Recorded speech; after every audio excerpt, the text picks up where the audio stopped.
Bismillahirrahmanirrahim. Assalamualaikum warahmatullahi wabarakatuh. Saya Nur Aimi Zahra binti Zahari dan merupakan pelajar PPI SMP daripada unit Bahasa Melayu 1 dan merupakan pelajar semester 2 pada tahun 2022. Jadi pada hari ini saya akan membentangkan mengenai kerja khusus yang telah saya buat, iaitu bagi subjek asas pembelajaran digital atau nama ringkasnya ataupun kodnya dipanggil JAPD 1032. Jadi dalam pembentangan ini saya akan menerangkanlah serba sedikit mengenai kerja khusus saya yang mana saya telah membina laman sesawang peribadi untuk persekitaran pembelajaran saya. Jadi pertama sekali saya akan menerangkan mengenai pengenalan terlebih dahulu. Baiklah, pengenalan yang pertama ialah tugasan projek ini disediakan adalah untuk membina kurasi laman sesawang peribadi bagi pembelajaran persekitaran. Jadi laman sesawang ini dibina juga untuk mengaplikasikan pengetahuan dan kemahiran teknologi digital berdasarkan matlamat yang jelas. Jadi saya membina laman sesawang ini untuk sebagai pengetahuan, untuk menambah pengetahuan baru kepada diri saya sendiri khususnya dan juga kepada orang lain bagi pembelajaran persekitaran dan mengaplikasikan pengetahuan yang sedia ada untuk kepada yang lebih meningkat dan untuk lebih mahir dalam menggunakan kemahiran teknologi digital dengan matlamat yang jelas lah. Jadi yang kedua pula, dalam menghasilkan laman sesawang ini, saya telah mengumpul pelbagai sumber digital untuk diletakkan dalam laman sesawang saya berkaitan isu penipuan dalam talian. Jadi saya memilih tajuk tersebut untuk pembelajaran saya, dan antara contoh-contoh sumber digitalnya yang saya kumpul dan saya sediakan untuk disusun dalam laman sesawang berikut adalah seperti video, artikel, e-journal, poster, audio dan infografik yang menarik dan yang lain lagi bagi menyediakan kurasi laman sesawang pengurusan persekitaran pembelajaran peribadi bagi isu kewarganegaraan digital dan secara khususnya iaitu penipuan dalam talian. Jadi bahan-bahan yang dikumpul oleh saya ini disusun dalam laman sesawang mengikut tajuk-tajuk pecahan yang saya pecahkan kepada beberapa bahagian. Antara contoh-contoh bahagian yang saya pecahkan adalah seperti definisi penipuan dalam talian, jenis-jenis penipuan dalam talian, dan mangsa yang sering jadi penipuan dalam talian serta punca ataupun faktor yang berlakunya penipuan dalam talian pada hari ini. Jadi yang seterusnya pula, laman sesawang pengurusan persekitaran pembelajaran peribadi ini diharapkan dapat memberi manfaat dari segi kemahiran teknologi kepada pengguna lain juga amnya. Seterusnya pula mengenai pelan pembelajaran saya. Jadi dalam menghasilkan tugasan projek laman sesawang ini yang saya bina mengenai isu penipuan dalam talian, jadi objektif atau hasil pembelajaran yang saya tetapkan dalam pembelajaran persekitaran untuk laman sesawang berikut. Yang pertama, untuk meningkatkan pengetahuan dan kefahaman terhadap konsep kewarganegaraan digital khususnya penipuan dalam talian. Jadi apabila saya membina atau mengaplikasikan laman sesawang itu untuk menyediakan bahan-bahan pembelajaran mengenai penipuan dalam talian, ianya akan meningkatkan lagi lah pengetahuan dan kefahaman saya terhadap konsep kewarganegaraan digital, kerana apabila saya membina laman sesawang, saya perlu mencari bahan-bahan yang perlu saya susun dan diletakkan dalam laman sesawang berikut. Yang kedua, objektif yang kedua pula ialah meningkatkan pengetahuan bagaimana untuk menggunakan kemahiran digital dengan baik. Sebagai contohnya, apabila saya diberi tugasan projek ini, saya perlu cuba meningkatkan pengetahuan yang saya sudah ada kepada yang lebih tinggi. Sebagai contohnya, dalam membina kurasi laman sesawang berikut, saya perlu meneroka setiap perincian yang terdapat dalam laman sesawang untuk mencipta bagaimana laman sesawang saya itu untuk menjadi lebih menarik. Sebagai contohnya, saya menggunakan butang-butang icons yang apabila kita klik, dia akan terus kepada page yang seterusnya, dan boleh begitu juga butang kembali. Jadi dalam laman sesawang saya juga terdapat 3 butang klik, yang mana boleh halaman utama, dan juga halaman utama, jalinan dan jaringan, dan juga perkongsian. Jadi yang ketiga, objektif yang saya letakkan dalam laman sesawang atau objektif pembelajaran saya ni dapat meningkatkan pengetahuan terhadap risiko dan etika yang perlu disemat dalam diri setiap individu berkaitan isu penipuan dalam talian. Jadi sebagaimana yang kita tahu, apabila kita melakukan laman sesawang pembelajaran persekitaran ini, kita dapat meningkatkan pengetahuan secara tidak langsung, kerana apabila kita mencari bahan-bahan tersebut, kita akan memperoleh pengetahuan melalui pembacaan secara tak langsung. Jadi ini sedikitlah meningkatkan pengetahuan diri kita dan kefahaman terhadap konsep kewarganegaraan digital kita, iaitu tema umum yang diberi khusus dalam laman sesawang saya itu. Jadi, big idea yang saya pilih untuk laman sesawang saya iaitu menerokai cabaran dunia digital.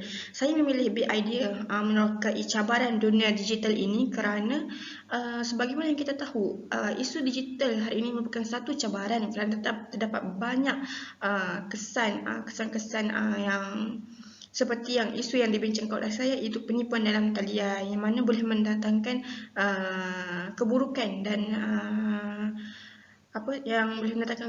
dan juga keburukan kepada orang lain lah secara khususnya, dan banyak lagi isu-isu yang terlampau banyak yang boleh kita bincangkan seperti bully cyber dan sebagainya. Jadi soalan penting yang saya pilih dalam pelan pembelajaran saya ini ataupun essential questions, 1, bagaimanakah anda mengharungi cabaran dunia digital hari ini? Yang kedua, bagaimanakah anda mengatasi isu penipuan dalam talian, dan bagaimanakah anda menjadi seorang pengguna yang beretika? Bila kita tahu kefahaman mengenai konsep kewarganegaraan digital ni, melalui laman sesawang yang saya bina juga, saya boleh menaikkan diri saya untuk menjadi seorang pengguna yang beretika dalam menggunakan setiap alatan digital dan sebagainya. Jadi, untuk reka bentuk dan pelaksanaan PLE ini pula secara khususnya, saya iaitu mengikut model pembelajaran pelajar. Yang pertama iaitu belajar cara belajar, perhubungan dan juga aspirasi, dan seterusnya dalam konteks PLE. Okey, jadi untuk belajar cara belajar ni, aktiviti yang saya sediakan daripada awal sebelum melaksanakan tugasan projek ini, saya berkolaboratif dengan pensyarah dan rakan bagi menerima maklumat awal terhadap kefahaman tugasan berkaitan kewarganegaraan digital. Jadi apabila berkolaboratif dengan pensyarah dan rakan ini, saya akan menambahkan kefahaman saya lah terhadap tugasan projek yang perlu saya sediakan. Jadi dalam kolaboratif ini, ianya boleh mencapai kepada tahap 3E, iaitu E1 dan E2, yang mana E yang pertama ialah engagement, iaitu keterlibatan lah, dan yang kedua pula E2 iaitu enhancement, iaitu peningkatan penggunaan alatan teknologi yang saya gunakan. Manakala untuk konsep 3R pula, iaitu konsep RS, iaitu relationship, iaitu perhubungan, iaitu perhubungan yang dimulakan untuk menjalankan tugasan projek ini antara saya dan juga pensyarah. Jadi ini adalah sebagai proses untuk mendapatkan maklum balas yang awal. Jadi bagi konsep 6C pula ialah C1 dan juga C6, iaitu antara seperti critical thinking dan juga kolaboratif, kewarganegaraan, sahsiah, komunikasi dan kreativiti. Jadi untuk perhubungan pula, yang dijalan satu peringkat yang saya buat untuk menghasilkan laman sesawang berikut juga adalah jalinan dan jaringan dengan rakan pembelajaran untuk mendapatkan pengalaman dan pengetahuan baru tentang tugasan. Sebagai contohnya, dalam laman sesawang, untuk membina laman sesawang peribadi saya mengenai isu penipuan dalam talian tadi, saya melakukan Google Meet dengan rakan pembelajaran saya, yang mana rakan pembelajaran tersebut merupakan seseorang yang lebih berpengalaman mengenai isu tersebut. Maafkan saya, mengenai isu tersebut. Jadi apabila saya mendapatkan maklum balas ataupun mendapatkan pengetahuan daripada rakan pembelajaran yang berpengalaman, maka secara tidak langsung ini dapat meningkatkan lagi pengetahuan saya dengan lebih meluas dalam tugasan projek yang perlu saya sediakan, iaitu laman sesawang mengenai isu penipuan dalam talian. Jadi peringkat-peringkat yang dicapai dalam ini ni membolehkan saya mencapai satu hingga 3, iaitu enhancement, engagement dan extension, iaitu kerana berkolaboratif dengan orang lain atau menunjukkan showcase. Jadi video saya yang dipaparkan dengan RP juga dimuat naik di YouTube untuk mendapatkan maklum balas mengenai video temubual saya dengan RP tersebut sama ada baik ataupun buruk. Jadi samalah juga 6C itu peringkatnya C1 hingga C6. Jadi sumber digital yang saya gunakan untuk perhubungan ini adalah melalui Skype dan juga media sosial, itu yang diupload di YouTube. Bagi aspek aspirasi pula, iaitu saya menjangkakan bahawa jangkaan yang dapat dikenal pasti terhadap pencapaian tugasan serta melaksanakan pembelajaran sendiri bagi memperoleh input. Saya dapat jangkakan bahawa dengan apa yang saya laksanakan, iaitu laman sesawang isu penipuan dalam talian dan juga dengan rakan pembelajaran serta maklum balas awal daripada pensyarah, ini dapat menentangkan aspirasi saya untuk melaksanakan pembelajaran sendiri bagi memperoleh kebaikan kepada diri saya sendiri juga. Jadi peringkat-peringkat yang E pula ni boleh kepada E2, iaitu enhancement, menggunakan peningkatan, berkongsi PDP dan sebagainya.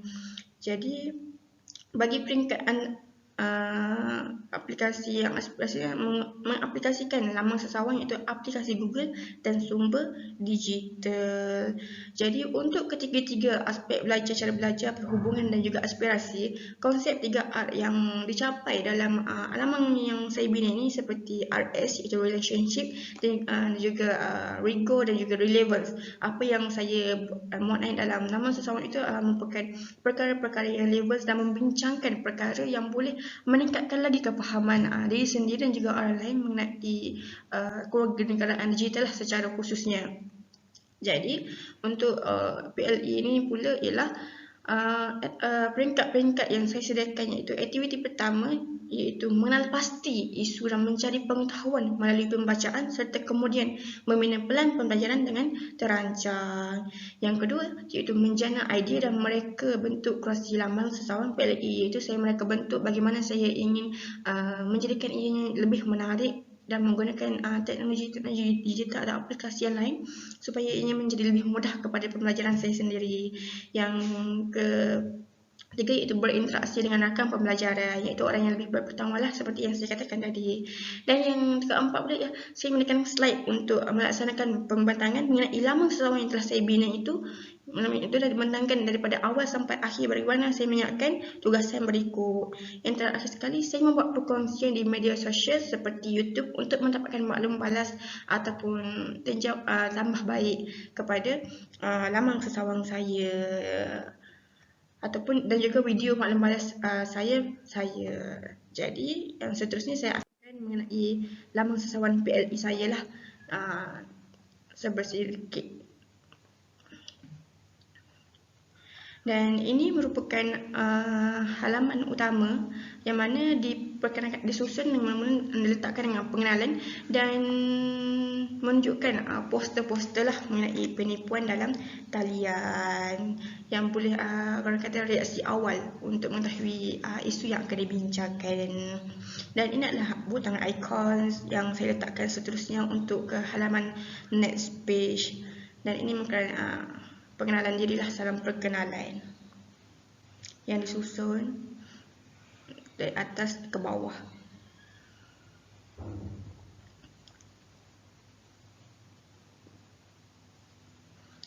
Dan seterusnya, dan inilah baru masuk kepada isi, iaitu definisi penipuan dalam talian. Sebagaimana yang kita tahu, ada infografik di sini dan ada penerangan lah secara ringkas yang diperoleh daripada melalui pembacaan saya dan juga internet lah secara tidak langsungnya.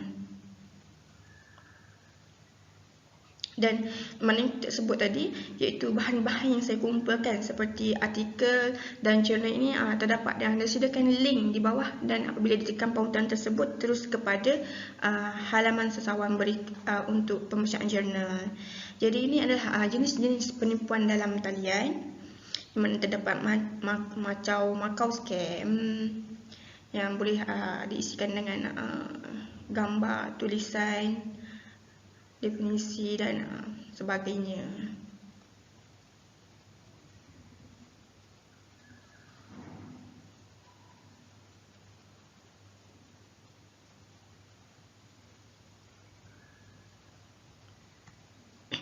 Jadi melalui ini juga pembacaan yang ditulis oleh ini, saya turut membaca dan mampu meningkatkanlah kemahiran kognitif saya secara tidak langsungnya, daripada tahu kepada tidak tahu. Dan ini contoh-contoh scam cinta.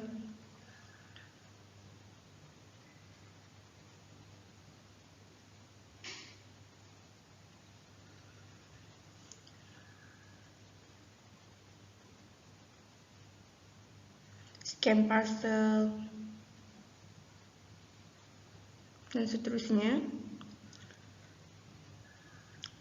Dan ini konten saya juga, iaitu punca, di mana ia mempunyai 6 punca.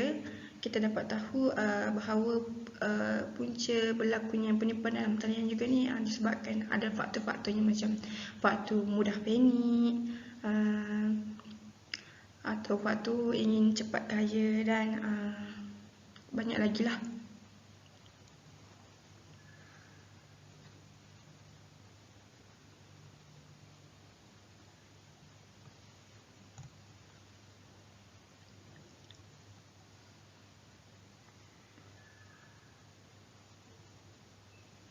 Dan antara bukti-bukti yang saya telah katakan tadi semuanya mempunyai lah dalam laman sesawan berikut, dan apa yang menyebabkan mencapai sasaran saya kepada peringkat 6C dan 3A ataupun dan 3E, iaitu enhancement engagement.